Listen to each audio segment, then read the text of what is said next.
Hey there, Steve here once again. And if you're wondering how you should get ready for your CELTA course, you are in the right place. Now, in today's video, we're going to cover things that you absolutely should do before you start your CELTA course that will help you immensely. And I guarantee if you do these things, you will be so far ahead of your peers, it will just give you a massive confidence boost and help you along the way. Now, before we get into it, a couple of quick points to note. If you get any value from this video, give us a like and a subscribe so you can get more content from me to help you along your way, and also share it with a friend who you think might benefit from it. Now, with that said, let's get into it. So what are the 3 key things you need to do before starting your CELTA? Now, the first one I would say is just simply make sure you teach. Now, you might be thinking, what? I don't have any experience. They didn't ask for experience. What's going on? Well, the point there is you just need to teach somehow, some way, right? And you can do this very easily online or however. If you've already got teaching experience, you're probably good. If you have teaching experience outside of language teaching, then still try and do this, okay? But you really need to try and teach, and I should say a language, more than just teach. And there's a couple of ways you can do that. It could just be that you ask a friend, to run through some points. Ask them to sit down with you and you just try and teach them for 5 to 10 minutes about a point about English grammar, even if they're a native speaker. They could give you some feedback. They could tell you, some points to improve on, things that were a bit confusing, maybe where you lacked confidence or looked confused, maybe your body language wasn't quite right. But a friend or family member even could do that for you if you just ran through it. And just going through that simple process will help you in a big way. The next way you could do it is actually just to record yourself on a smartphone. Prop the smartphone up in front of you, or even a webcam as I'm talking to right now, and just do 5-10 minutes of teaching. See how you look then when you watch it. You get an idea. You start to see yourself become more self-aware, not critical I should add, but just more aware. And you get an idea of how you are going to be in the classroom, and immediately you can start picking up on points to improve on as well. And then another way you could do this, and this one I really like, is actually if you go to the website italki, and I'll put a link below to that I'll explain more about in a moment.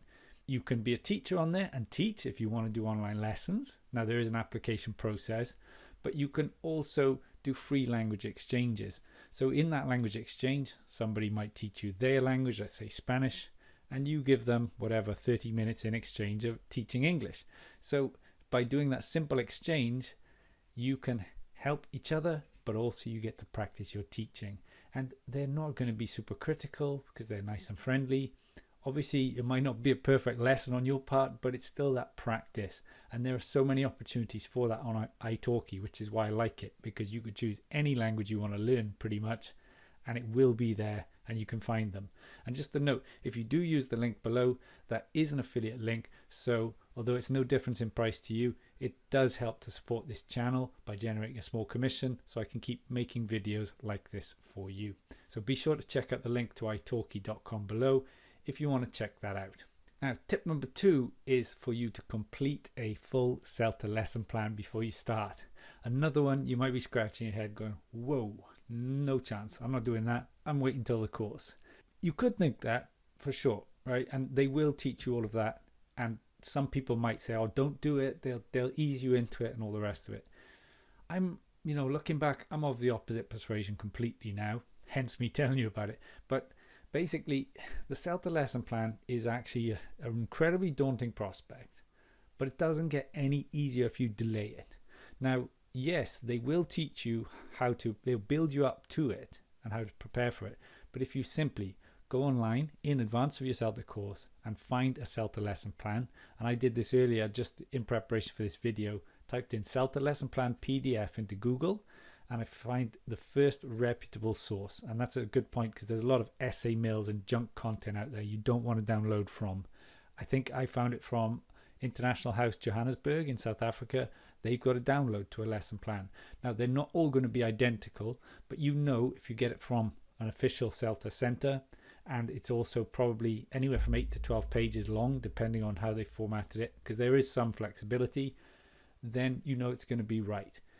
and you can start looking at all the points therein.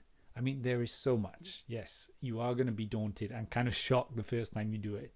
But like I said earlier, it's only delaying the pain otherwise. What I would say is if you look at it, there's going to be a lot of things that scare you, but that will help to inform your learning before the course. So you can start to prepare them, because when it comes time to do it on the course, you're going to be much more prepared for that. And I've also got another video on CELTA lesson planning on this channel, so be sure to check that out as well. Oops, I whacked my microphone again, but be sure to check that out if you think it'll help you after this video. And the third point is to look into academic referencing. I know, not the most exciting thing in the world, but super practical for your CELTA course. You're not going to need a huge amount of this, but you are going to need it at crucial times for your assignments. And the point being, academic referencing, even if you've used it before, you probably need to brush up on it. I know I've only got to really, it's in here for me now because I did a lot of freelance proofreading after my CELTA, but before it just wasn't that easy. So what I would say to you is try to find out the referencing style of the CELTA center you're going to. It'll probably be APA or Harvard. And also have a look at some websites, maybe one like citethis4me.com. You can copy and paste your references from. You don't need to write them or format them yourselves. Just find the style. And even if you don't, just have a look, use APA. You can change it on those websites as well and just copy and paste them out. You could even prepare, references for the books you've already got and for the books you're probably going to use. That will help save you that much time and that learning. You can front load it a bit and get ahead of the curve. And if you do all of those things, you're going to be so far ahead of the people on your course. Even if you've never officially taught before, you're going to have a massive boost in confidence, and it will help to propel you along through your CELTA course. So those are my tips. Hope you enjoyed. If you got any value from this at all, give us a like down below and subscribe so you can get more content like it. Remember to check out celtahelper.com for more, and I'll see you in another video. Thanks for watching.